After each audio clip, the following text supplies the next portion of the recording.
Hello viewers, Assalamu alaikum. Myself Farooq Geelani with class 12th chapter 4, alternate centers of the power.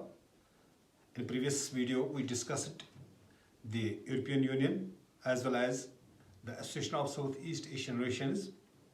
Today we will know about the China, the economic giant of the Asia, its emergence and its role in the world affairs.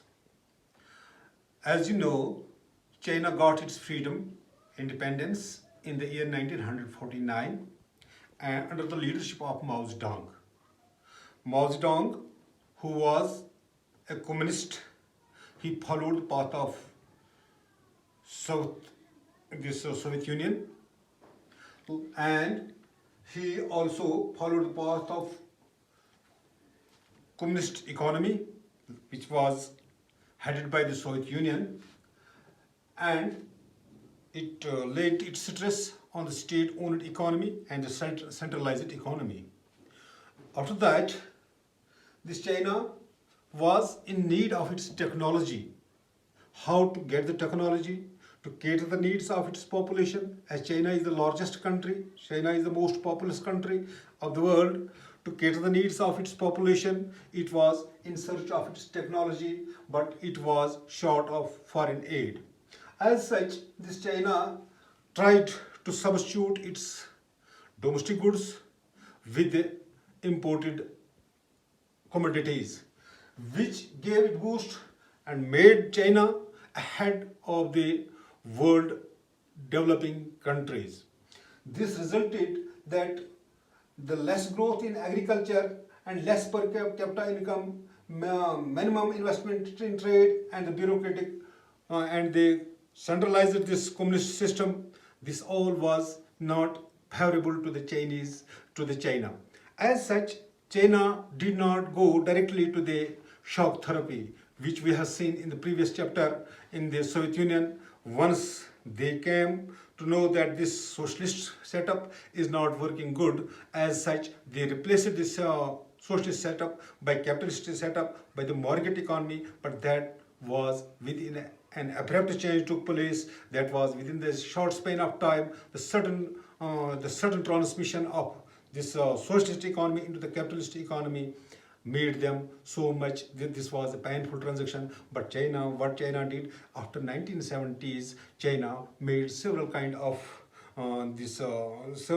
changes in its economy in order to get out of that previous socialist setup to the capitalist setup. During the 1970s, the important decisions were taken by the Chinese leaders in the to get the better relations with the foreign countries, to get the better relations with those countries which are economically developed. As such, in the year 1973, the Chinese premier Zhou Enlai made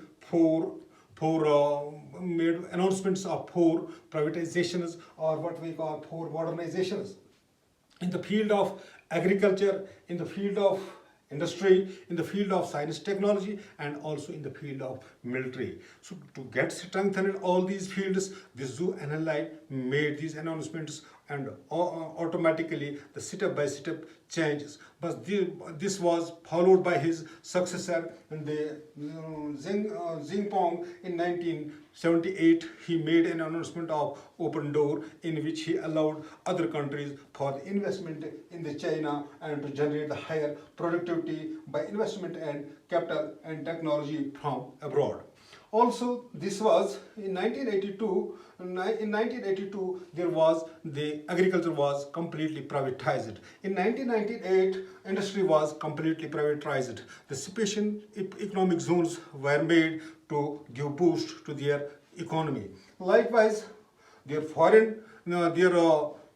FDI was also which gave them boost to the world economy. Likewise, their economy was getting faster and faster. They were growing. They were having more and more equitable resources to have within their country, to have such kind of tactics, so to build such kind of technology which will promote their economy step by step. Likewise, As such, in 2001, China emerged as world's number one World Trade Organization, as it has made several improvements in its economy, as well as it was seen as a military might, and it overcome from its poorness, it overcome from its that age old practices, and has adopted the capitalist, or what we call the market economy, as its ideology. By setting the economy, but still this China is having, post this Mao Zedong period, China is also having the state economy under the control of the state, but it has made modernizations in all its fields. So what is this? By this we mean that China, its economy, its military strength, and its foreign exchange has made China a giant within the Asia, or we can say it is a sleeping giant within the Asia, and it has a tendency, it has the strength to overcome some of its needs, some of the needs of the Asia, as well as some of the needs of the global. And it has been contributing to the World Trade Organization. It is nowadays contributing to the World Bank, which has made its influence within the region as well as within the globe. After that, we can see also what are the relations of China and India, because both China and India are the two Asian countries having good relations, were having good relations when they emerged as the countries. In the 1949, when China got its independence, India was the first country to recognize the Chinese independence in the global level, or in the United Nations organization. But in the year 1950, both the countries start diplomatic relations with each other in order to share their common heritage, in order to share their economy with each other, in order to remain friendly and have cordial relations with each other. In 1954, both the countries evolved on the agreement of Panchsheel. Under Panchsheel agreement, both the countries showed their morality, showed their mutual respect for the economic development and the territorial integrity and the sovereignty of each other. Likewise, both the countries showed mutual non-aggression to each other. Both the countries showed mutual non-interference into each other's internal affairs. Likewise, both the countries signed the treaty that they will have the equality and mutual benefit from each other. Both the countries signed the treaty that they will have the peaceful and coexistence. So this was about this China and India during the 1954. But after 1954, their relations got colded because of certain things. In the year 1954, the Indian Prime Minister Pandit Jawaharlal Nehru visited to China. After in 1956, this Chinese Premier visited India. But in 1957, their relations got declined due to their border issues and the states of Tibet. The border issues here, we can refer to that 128,000 square kilometers of the border, which is in Aksai Chin, which is in NIFA, NEFA, north frontier area, northeast frontier area, which nowadays is known as Madhya Pradesh, which nowadays is known as Arunachal Pradesh. This was claimed by China that this border is ours. And likewise, on 8th of September 1962, Chinese troops made aggression within the Indian territory and invaded in the Indian territory, and has acquired several square kilometers of Indian territory, and has occupied there. Some of the parts were after that released, but some of the parts are still lying under the occupation of China. Another issue was the issue of Tibet, which was once an independent country up to during its 18th century. After 18th century, China made its claim on Tibet, and its religious leader Dalai Lama.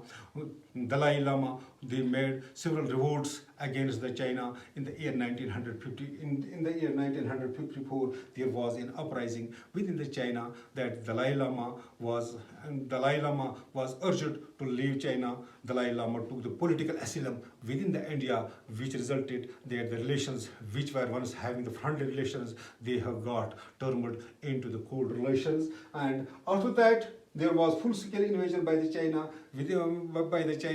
during this 1962, which resulted that both China and India are not having nowadays good relations. Likewise, in 2000 on 20th of October 1962, Indo-China boundary was occupied, and India and this China took several Indian soldiers, and several Indian parts of Indian territory were thereby captured by China, which has created in the hostility between the two countries. Likewise, nowadays both countries, although the Chinese premier, likewise this Kashmir issue in 2010, when China issued foreign policy, when China issued separate visa policy for Kashmiri people, India and China got separated from each other. As such, although both the countries are economic giants, although both the countries are emerging on the global level as the economic stable countries or the most developing countries, but still they are not having the good relations to each other. During 2019,